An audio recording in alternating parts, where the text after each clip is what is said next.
Hi, everyone, and thank you for attending today's webinar, Beyond the Mandate, Unifying Provider Data to Unlock Care Coordination and Compliance, presented by Verado and Fierce Healthcare. I'm Irina Lowell, content lead here at Fierce Healthcare, and I'll be hosting this webinar. Before we get started, there are a few housekeeping notes that I want to get through. Additional resources are available in the handouts window. If you close one of the windows and need to reopen, click the name in the top navigation bar. The webinar is being recorded and will be available on demand within 24 hours. To learn more about our speakers, head over to the speaker bio window. And finally, there will be a short Q&A session at the end. If you have any questions for our speakers, you can enter them at any time throughout the webinar in the Submit Questions window. Now, I'd love to introduce our speakers. One, we have Pankuri Sharma, Strategy and Operations Leader at Humana. James Salava, Medical Director of Clinical Informatics at Allegheny Health Network. Martin Hogard, General Manager for Emerging Markets at Verado. And our moderator, Emily Kagan, former Senior Vice President and Chief Consumer Digital Solutions at Northwell Health. Emily, the floor is yours. Thanks so much, Irina. And thank you all for making the time out in your day to come and have a conversation with us here today. This is an issue that's very near and dear to my heart. Provider data is so foundational to so many things that happen in healthcare. Referrals, analytics, access, patient experience, member experience, and yet for some reason this is still a really hard problem to solve. So we're going to dig into it today, and I want to start by maybe just setting the context here. So Pankuri, could you start off with us from a payer perspective? What does this provider data fragmentation look like? How does it show up in your organization? Thanks, Emily. I would just emphasize on some of the things that you said. So when it comes to provider data, it is not something which is a work stream on its own and needs to just sit siloed in an organization. It is one of the key components of so many things and so many functions that a payer organization does. And like you mentioned, to start with, network adequacy and accuracy issue is the key one. So when the provider rosters or panels or any, say, geolocation data is not updated, that not only results in compliance exposure, but also delaying care for our members. It also erodes trust for the members whom, let's say, we are sending to a provider which does not have capacity or is out of network. The other area, a key area I would like to talk about, is claim payments. So when there is mismatch between provider data sitting in different parts of the organization, say contracting and then credentialing and claims payment, and that mismatch leads to a lot of claim pens, a lot of rework, and it overall amounts to operational inefficiencies. And then finally, the analytics piece that you briefly touched upon, especially in today's context when there is so much excitement about not only predictive analytics, in which I feel payer organizations have made a stride, but also Gen AI. We cannot expect these models to give us valuable insights if the data that gets fed into them is not accurate. And provider data is that connective tissue that binds all of these things. Absolutely, and I think that's a great point about the AI, right? It's the garbage in, garbage out problem, and yet, for such a critical resource across so many areas, like you said, it is that super glue. This still seems to be something that trips us up. Now, from a provider perspective, James, could you tell us a little bit about how this shows up for you all operationally, and what are some of those impacts, those downstream impacts you're seeing? Yeah, hi. So thank you for having me. Just a little bit about me real fast. My name is James. I am a primary care provider. I am internal medicine trained, and I've been in practice for about 17 years. I still see patients 2 days a week, but I do clinical informatics 3 days a week, and I'm the medical director here at Allegheny Health Network. So all of my perspective for you guys today is going to be from the clinical side. And so, this issue of provider data can be a real challenge. First of all, with referrals. So, when we're in the office and we're placing a referral, sometimes I'm in the system and I'm looking to send a patient to a specific provider. Sometimes that provider's information doesn't actually show up in my EHR. So it makes it very challenging for me to get that patient to the provider that I want to get them to. The next issue that you may have when you're sending patients is if that provider is managing their referral through a work queue, if the information is not correct, then managing that work queue and having those people who are managing it get that patient in with that specialist is also very, very difficult. And then there's the challenge of getting the information back from those referring specialists. So sometimes I don't get the letters back. Sometimes that could be related to culture. It doesn't seem like anymore we get quite as many letters as we used to back in the day. But some of that may just be because of mismatched data and it doesn't flow back the way it should.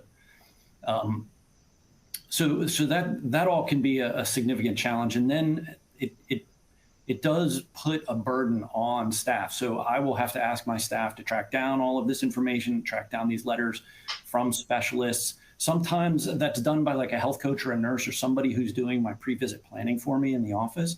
Hopefully they're reaching out to those specialists, collecting that information, getting it in the system when I need it. But a lot of times I have to ask for it, right during the visit. And sometimes we have to wait, in the room with the patient until we get that information. And then, there are also significant challenges with results. We all are parts of different health systems many times. And so the patients are seeing different providers in different health systems, different hospitals that are all on different EHRs. And then there could be independent providers. And they could get tests and labs done at any of these different locations because patients don't always stay in the network that you want them to stay in. The patients go to whatever location's most convenient for them or closest to their house. And if you're not on the same EMR with that particular facility that's either doing that lab test or doing that imaging, it could significantly delay those results getting back to you. And many times we're still relying on faxes. We got to wait for that fax to come in, then we have to scan it into our EMR and then present it to the providers to review. And so there's a lot of manual effort. It leaves a lot of room for error and certainly delays. And then, sometimes this can result in recurrent testing or duplicate testing because I don't have the results that I think I should have that I ordered, but maybe didn't come in yet. So I'm ordering it again. So that can increase costs. And it just makes care coordination more of an effort. And then, it requires staff to be checking all of this stuff and trying to gather all this information. So there is there is a bit of burden that administrative burden that sort of rolls down to the staff because they're trying to find all of this information, and it's not very efficient. Patients are less satisfied when you don't have their data, and it really takes away from patient care when you're having to track all this stuff down. Yeah, I mean, I can hear some of the frustration in your voice there, just the administrative headache that this can be. Do you sense that it's impacting your patients well, that they're also getting frustrated when they don't have this information working as smoothly together as it should? Yeah, it's really interesting because everybody's on a computer. You have a computer at every single location, and because of that, patients think that all those computers talk to each other. And you say, well, did you see this specialist or did you get this lab done? And they'll say, yeah, it's in the computer. Well, no, we're not on the same computer system. But patients don't really realize that. So, and you have to take the time to explain it to them. And, they always say, well, they should have sent it to you. Well, it didn't always happen. So, that's when, we're taking all these extra steps to try and find that information and get it. Hopefully we do it, in real time while the patient's there, and we can make that, we can use that information that we get in real time to make that decision. But sometimes we have to wait till after the patient's gone before we can actually get that information. Yeah, it's not a great experience and certainly doesn't instill a lot of trust if you don't have all of your systems working as smoothly as you'd expect. Pankari, on the member side of things, do you hear from your members that this is an issue that ultimately ends up impacting them too? Yeah, definitely. It's something that, and I can even speak about my experience as a member. I think this happened last year. I had to get some preventative tests done that my PCP recommended them to me. So this is something which is not part of my urgent care. This is something me taking time out of my daily life to go and do, and which in my head I don't need to do at all. And my pair provided me a directory of the providers, and a couple of providers that I called were out of network. They were no longer part of my peer network. So that just increased that level of effort as well as lag that I ended up doing those preventative tests 3 months after when I should have gotten them done. Now, as we are thinking about movement to value-based care, of which like preventative uh, care is a very integral pillar of. We cannot make that happen. We cannot expect members to bring about that behavior change when we are not ready to help them out when they need us. So it definitely, and this is of course an example of when the member, in this case me, did not need an immediate care delivery. So this was fine. But there are, of course, cases when a member does need to go to their PCP or orthopedic surgeon or cardiologist, and these kind of delays do erode their trust and their interest in the process. Yeah, absolutely, and delays care ultimately if it really just makes it that much harder to get where you need to go. So Martin, you're hearing from the provider side, you're hearing from the payer side. You spent a lot of time working with both of these kinds of organizations. What are you seeing? Why is this such a challenge? What are some of those common themes that you're hearing as you work with these various kinds of organizations? Yeah, thanks for the question, Emily, and it's great to be here with you all, and Pankari and James. My name is Martin Hogard. I'm the general manager for emerging markets at Verato. To answer your question around kind of provider data fragmentation, especially across this payer and provider ecosystem, we're really seeing the same issue play out, even in some of these, acute stories. Provider data is everywhere, say in EHRs, CRMs, credentialing platforms, and claim systems. But nowhere is the provider data really consistent or trusted. So as we heard in some of these stories, what we see is that the fragmentation drives poor experience, and the second theme we're seeing is limited growth and inefficiency. So what with PDM or provider data management, here at Verato, we look to reframe this from a compliance problem to more of a strategic data foundation, unifying data across this ecosystem. So at Verato, everything we do really centers around solving the problem that drives everything else, knowing who is who. And we look to help all these health systems and payers unify, enrich, and continuously synchronize that data across every system. And the impact of solving the identity problem is better experiences, smarter growth, and really to improve productivity, even through faster onboarding. So if it's so critical, it's in so many systems, it's needed everywhere in an accurate way, I can't help but wondering, why are there still bottlenecks, right? Where are we getting ourselves tripped up? And you used the phrase PDM, provider data management, right? You would think that, okay, all of these systems are managing their provider data. So let's maybe dig in there a little bit. Maybe Pankari and James, you could take a moment and just tell us a little bit, why hasn't this been solved yet, right? Like, what are the operational bottlenecks to actually getting these data coordinated and managed? Go ahead, Pankari, go ahead. You want to go first? Go ahead. Yeah. Um, I would say, first of all, I would say there is definitely a recognition of the fact that this is an issue, and all the organizations, colleagues across different pair organizations, as well as pairs that I speak to, there is cognizance of this problem, and I would say that the industry is moving towards looking at this as a strategic priority versus just as a compliance issue. Having said that, the progress is not as fast as we would want it to be. And to answer your question, Emily, where the operational bottlenecks are, I would say it's like for any enterprise, issue, it's part platform issue, part process, part people.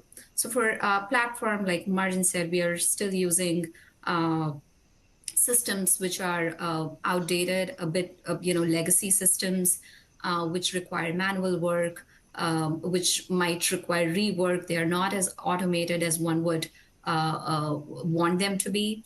And many a times they're not speaking to each other. So let's say there is, at a pair organization, there is a contracting team, which is different than a credentialing team, which is different than the claims team. And all of this data exists, but it sits in silos and it's not talking to each other. And then there is this overlap and sort of redundant mismatch. So there is platform issue. In terms of process, the issue is, again, like these teams are siloed as well. So let's say the checklist for verifying a provider information for the contracting team is different from than that of the credentialing team. So the standard workflows and like that unified team process is still lacking. And having said that, I would also say there is a lot of data that keeps getting updated. Like, we are talking about data that is very dynamic, and we are not talking about something that is something that providers get in one go, and they are not working on that. So it's something that the processes need to be very automated and dynamic as well. And I think that's where the peer organizations might not have reached at the optimal level yet. And then the third part is the people issue, which is that I believe not only for provider data, but even for all other types of data, there needs to be data stewardship. There needs to be data governance models, which oversee different processes, different platforms, how these teams come together, and then have the data quality metrics and just see whether an organization is tracking towards that or not. So overall, just to summarize, I feel there is progress, but these are some lags, given we are working on systems, on processes, which served us well before, but we haven't updated them at the speed at which we should update them. And that's why these bottlenecks still persist. Yeah, I like that platform, process, people framework. I think that makes a lot of sense. I mean, this sounds like an interop problem. James, when you're hearing sort of people, process, platform, trifecta here, is that showing up for you guys too? Yeah, I think it is. I think that I think that both my colleagues said it very, very well. They did a great job. So, I think that it's a silo issue, and I do think that there are a lot of these, legacy systems or these disparate systems that have difficulty talking to each other. And I do think that the solution is this master data management system that can talk to all of them and be the source of truth. And I do think that we're making progress. I think that it's slow, and some organizations are more advanced than others, but I think that we're moving in the right direction. And I'm curious on the people piece, on the governance piece. Is that something that you've had to work on sort of separate to make sure that all of those data elements can come together and that people are collaborating? I'm just curious how much the people piece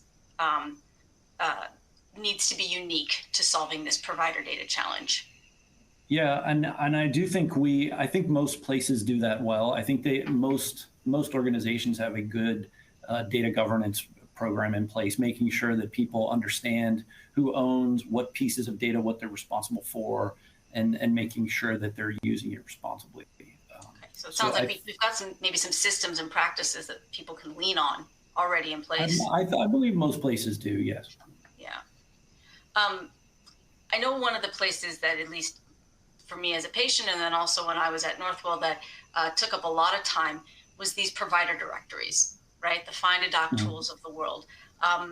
It's just as, you know, as you said, it's dynamic data. It's hard to keep them up to date. It's a massive challenge. You know, what are you all doing? Let's go back to Pankuri at Humana to try and keep these systems up to date, and are you leveraging any new technologies, any more modern data approaches, automation, et cetera?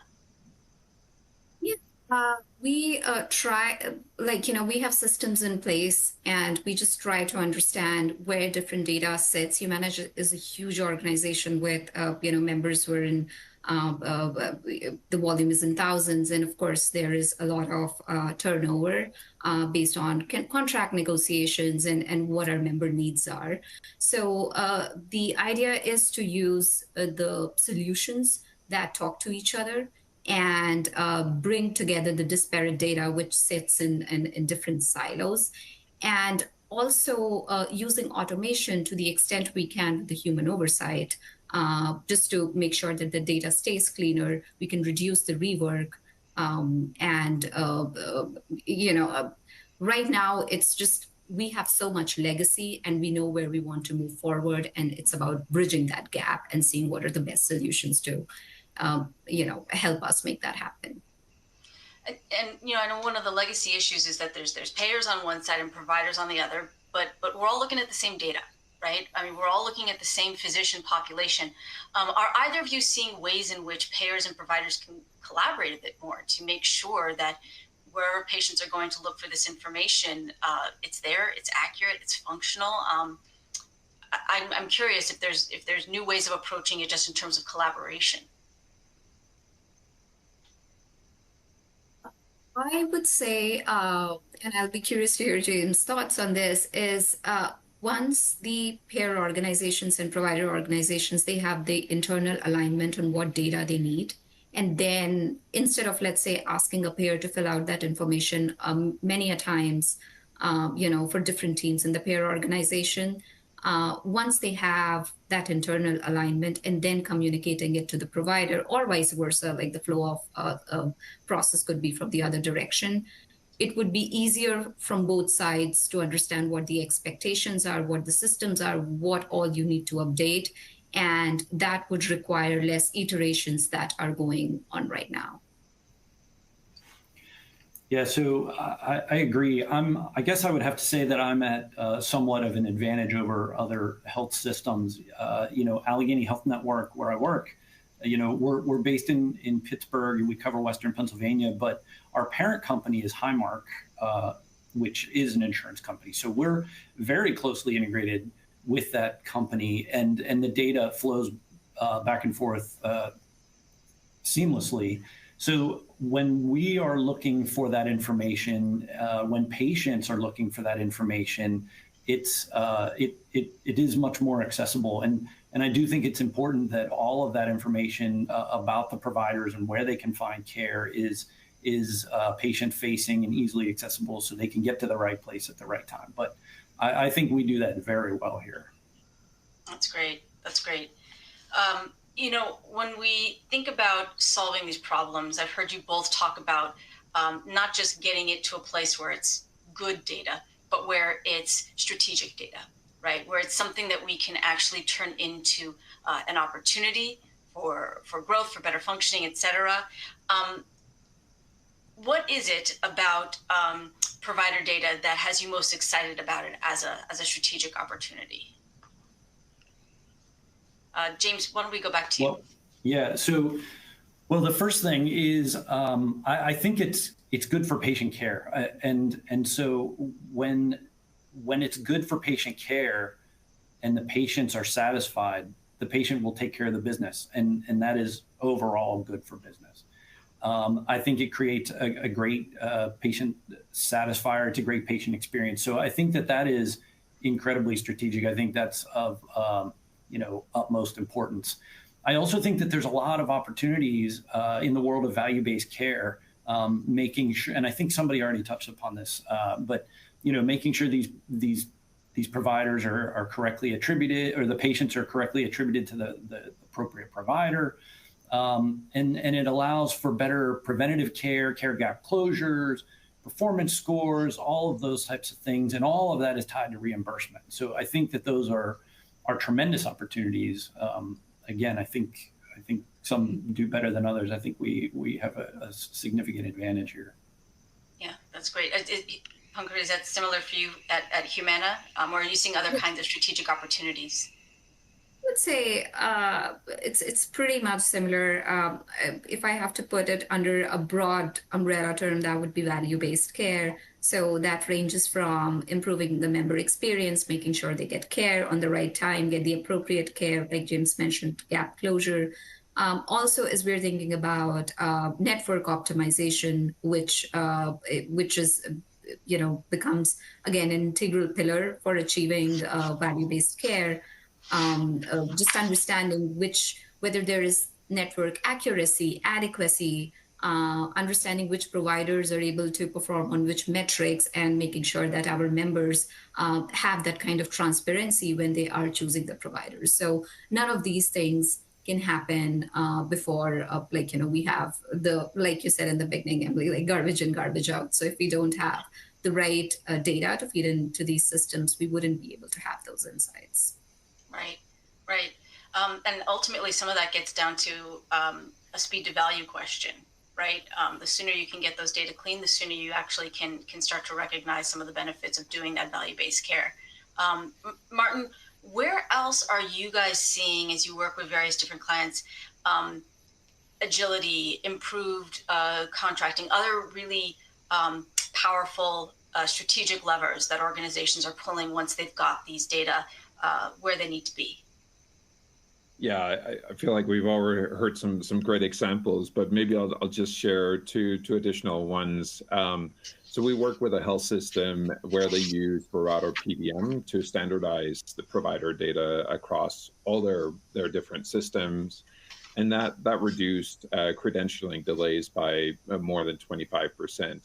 And that's a critical improvement when you're looking at onboarding delays costing around maybe even $10,000 a day per provider. Another example is Baptist Health, where we synchronize provider data across Epic and patient portals, and that eliminated misrouted referrals. We've heard that example, as well as accelerated onboarding for the providers. So what we really see with kind of a unified PDM provider data management, it enables three key benefits. So faster provider contracting and credentialing, reliable attribution for value-based care, as well as accurate network analytics. And you spoke about agility. That agility really becomes the competitive edge, where data is no longer a drag and is really a growth driver, and that speed to value. So when you think about future goals, when you think about taking advantage of that network optimization or better value-based care, where do you all see this playing in the future, right? For organizations who do manage to get this muscle strengthened and built inside of their organizations? More of a question of the art of the possible here. Go ahead. Yeah.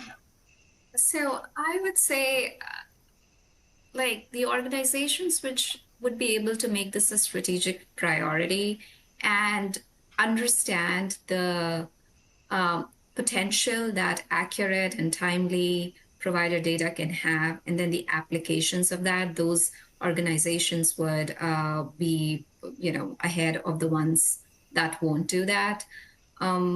It's about, when we think about data, we talked about dynamic data, but one of the other things with data is, like, we learn every year, and especially in this day and age, we learn every year what could the potential applications be. And for that, we need data in different formats. And then there are like, one field of the data, which is additional than what the kind of data that we needed last time when we were not using it, let's say, for an AI application. So this is all to say, first, just having the infrastructure, like that master resource that we talked about where data sits at one place, that is important. And then on top of that, the place where we are able to add more layers of data as needed in an agile way, that would help us use this in a reliable manner and get the insights or get the care that we intend to provide to our patients. So it's not just clean data, it's enriched data, really. It's enriched data, yes, because let's say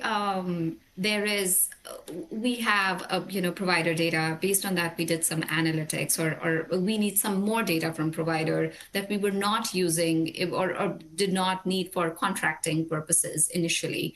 But now we need it because it would help us for network optimization. So there is this like new, say 4 more columns of data that would be required going forward. How do we make sure that the old data that we already had from the providers, conjoins well with the new data that is coming? Because it's not just about things, it's dynamic, like that's an umbrella term, but this data is dynamic also in many fronts, and its use cases changes based on the new applications that are coming in every day. So just to answer your question, I'm like the art of the possible, as we are also excited about AI and analytics and things like that, we would have to also start thinking on our feet in terms of how do we get to accurate data in a timely way, and also leave the room for additional data to come in and speak to the existing data in an accurate manner. When we're talking about the enriched data, I'm wondering, James, how much do you think there's an opportunity for enriching data to better help with referrals or better help patients figure out who these clinicians are that might be best suited to take care of them? Yeah, I always think there's room for better data and better transmitting that information to the patients. I love the idea of having that information right at the fingertips of clinicians so they can make a better decision, and also at the fingertips of the patients so they have a good idea as to what provider they need to be seeing, and being able to give that information to them and have greater transparency so they can make more informed decisions. I think that is I think that's important. I think that that is happening. And I think that it helps to guide better decision making. Great. I want to think a little bit more about what it takes to make this a strategic priority. I heard you mention that before, right? That this needs to become a strategic priority for people in the organization. When you are making the case for this to become something that's important, that is paid attention to, have either of you run into any struggles in helping others in the organization understand just why this is so important? I don't know that it's struggles. I think that everybody understands the importance of having the data, having it available, making sure that it's good data, making sure that it's clean. I think that some organizations can be very large, very slow to change, very complex. They need things to move forward, and that doesn't always happen overnight. And so I think that sometimes that can really slow things down. I think that everybody wants to get there, and they just need to plan accordingly and move their organization forward. And I think that they'll see benefits. I think they understand that the benefits are there. It can just sometimes be a slow process. Yeah. Is that something that you're also seeing, and maybe even Martin weigh in? Are you hearing any resistance, any hesitancy inside of organizations to taking on this data management? I agree with James. I don't think there is any question about whether this should be it's the right thing to do or not. But when the organizations are complex and there are competing priorities, it just becomes a matter of speed and things are moving in the right direction at a slower speed than we would like. But it's less about convincing someone to do something that they might not want to do. Yeah, maybe I'll just add, I mean, this is a really hard problem, right, to solve. So maybe that's some of the resistance that, oh, I've tried to do that before, I've dealt with this. And I've, you know, provider data management, some of the traditional players have dealt with different aspects of kind of the issues that we've talked about. And it's, you know, it's a lengthy process. It might take, you know, many months or even years to actually get this right. But now we're moving into kind of a modernized way of dealing with PDM, and where we can start to implement in weeks, right? So it's also trying to change that mindset of, I've dealt with this many times before. It's been really gnarly, to a time where, hey, there are new ways, new platforms that are cloud native that can plug in with existing, you know, healthcare connectors. That's really important to modernize this ecosystem. Got it. And those tools are AI based? Are they more, you know, older technologies? I mean, what are we talking about that modern provider data management platform had that maybe we didn't have when we were trying to do this the hard way? Yeah, it is exactly all of those, where it's more cloud-based, where you don't have to install a server to kind of make that available. Also, pre-configured data models where perhaps you don't have to think through what are the different fields and how do I want to structure each of the records, but where like within the offering we provide, we really have that out of the box. Another part is just the connectors into the ecosystem, right? And so having some of those pre-built connectors into the various different systems in the ecosystem is critically important. And then just a solid kind of support, right? Like making sure the customers are successful, so providing the right level of support to meet kind of these challenges where they are. When we are talking about our own individual organizations, I know that there's a lot of progress that I've heard you both, all three make, whether it's your own organization, whether it's for the product that you're bringing forth. If I were to ask you, what are the three things that if we were sitting here a year from now, you hope you could speak differently about? What are three things that you would say, you know what, in a year from now, I really hope I could see this, that, and the other thing, and be able to sit here in this conversation and tell you about it?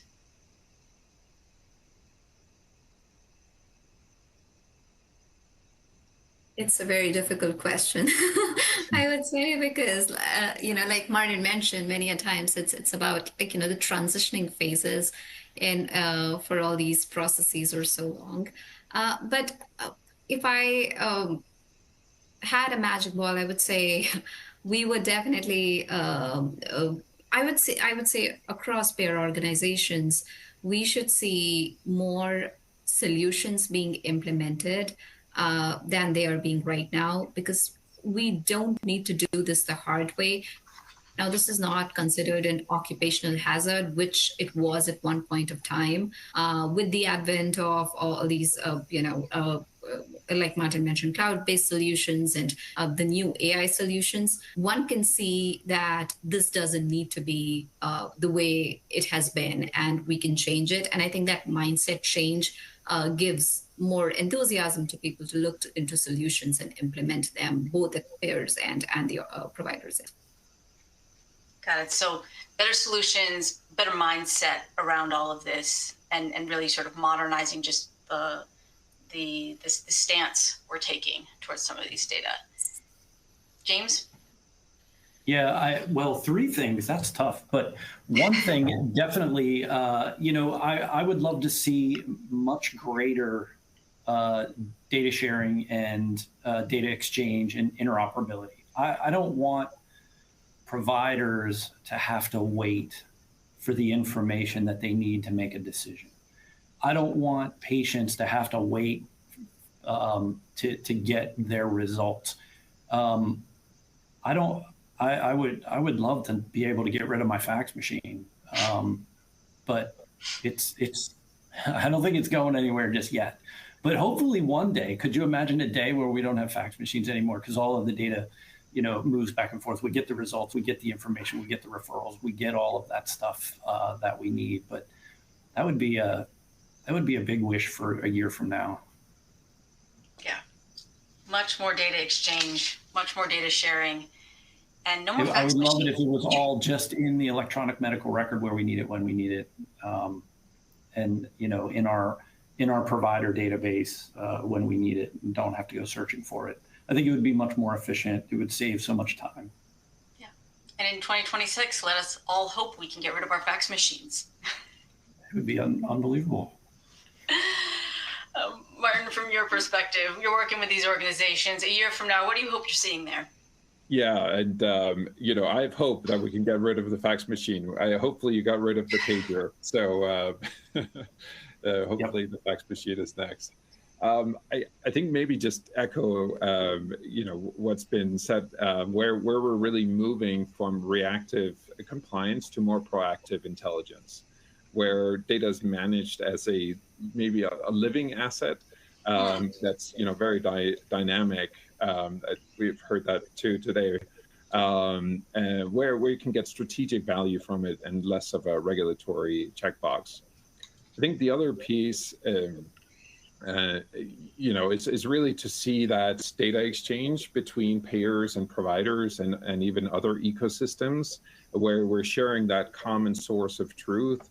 The trusted provider identity is not only shared internally. There's a lot of challenges that we have to solve there, but also across systems to the different parties, so we can eliminate some of this data inefficiency and inconsistency.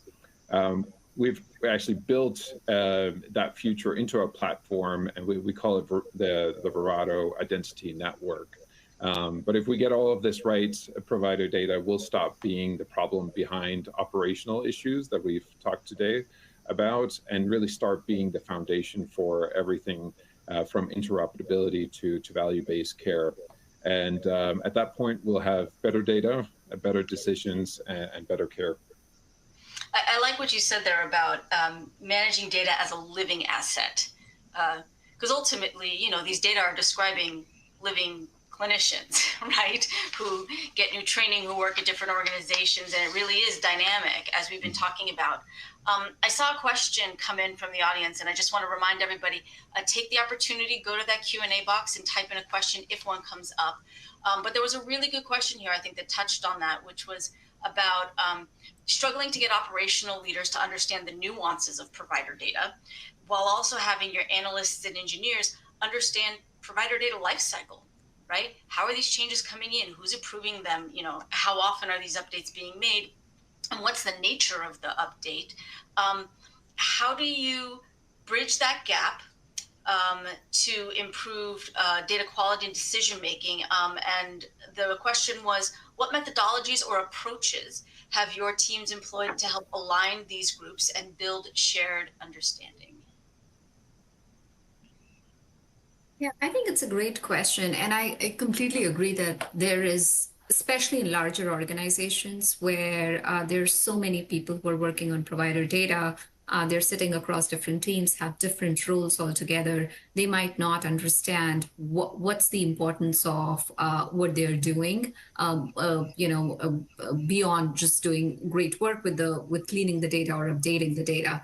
And this is where I would, go back to the people's part of the process that we talked about, that explaining use cases to different folks, because the person who's sitting and doing provider credentialing that team might be very different from the team who is looking into analytics and doing figuring out insights based on network optimization. These two teams don't necessarily talk to each other, and these are very different scope of works. But if we have that kind of umbrella entity which can take care of data use cases, then even if these are teams are not talking to each other, they have at least a slide or whichever way they can understand, hey, these are different use cases. What you do feeds into XYZ, and this is the output that comes out of it. So I would say just aligning people on where all their work goes to, what all it impacts, and just getting everybody on the same page is at least a great beginning point for this issue. And have you been able to make some of these use case stories to share and to sort of spread the word about? Yeah. And that's how I would say all organizations work, and all kinds of, when you're trying to bring people on the same page, and it's not just about the provider data management.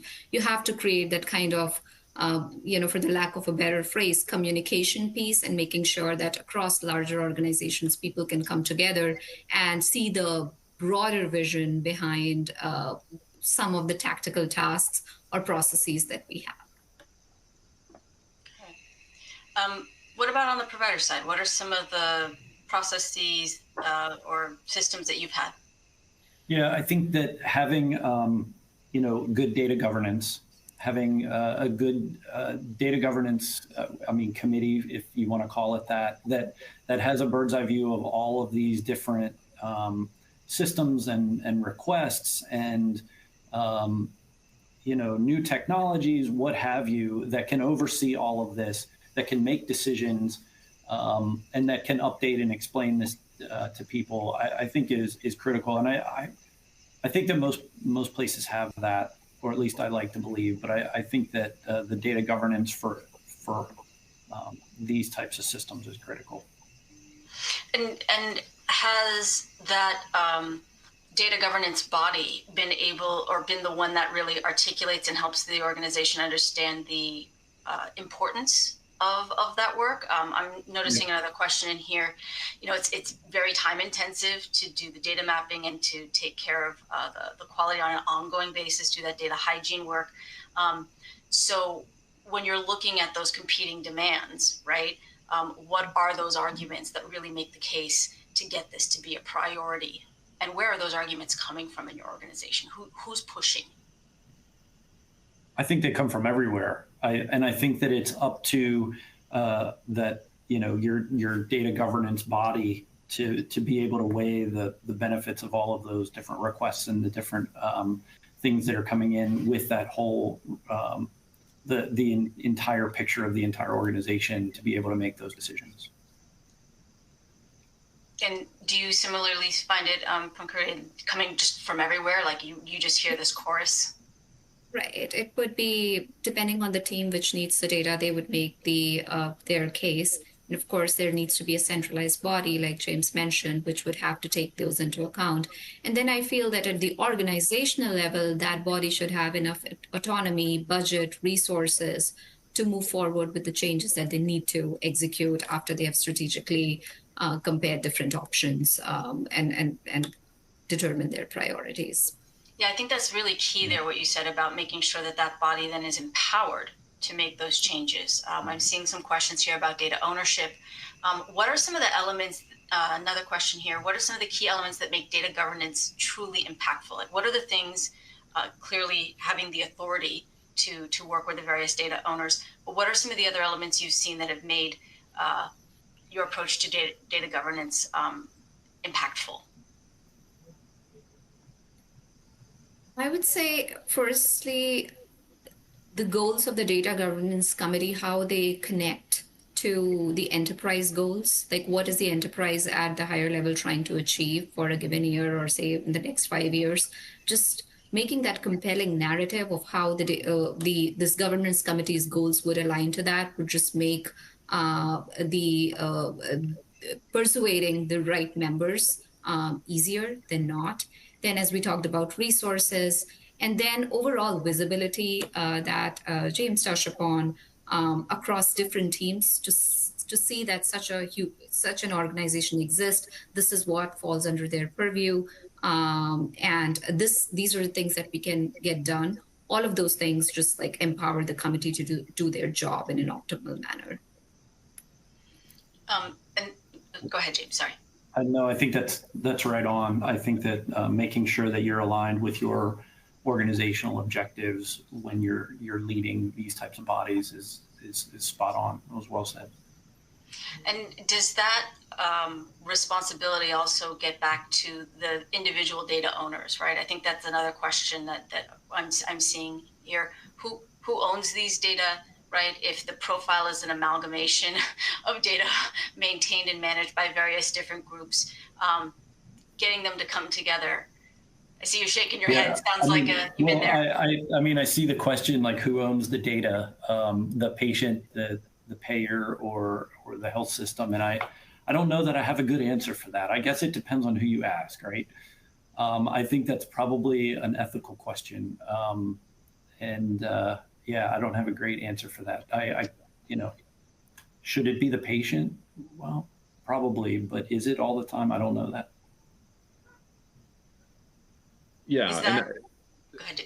Sorry, I was just going to add to James's response. Like it also depends, right? There are different aspects of this golden record, if you will, and different systems or different use cases or different business outcomes kind of want to contribute or understand that part of the record. So I think there's also, it's not just one thing where I own it or you own this other records. There might be different parts of the record that could be governed by different people. And so that's also important for the platform that you choose to kind of create that master where they enable that governance, complex governance structure, as well as aggregating that golden record and kind of sending it to the downstream systems as well. Right, that goes back to that trust, right? If I don't trust that the data I'm going to get back from this golden record is as good as what I was maintaining, well, then I'm not gonna cooperate. I'm not gonna play. But that golden record does need to be the most trusted source, updated from the various streams, and then trusted enough to come back into my CRM, into my EHR, into my credentialing system, and populate what it needs to populate. That's right. Yep. I see a question in here about graph technologies and looking at relational models. I know this is one of the things that I was previously working on that I was really interested in is the relationships inside of provider networks. Have either of you in your organizations looked at applying any of these graph technologies of relational models to get a better understanding of how folks within your provider networks are interacting?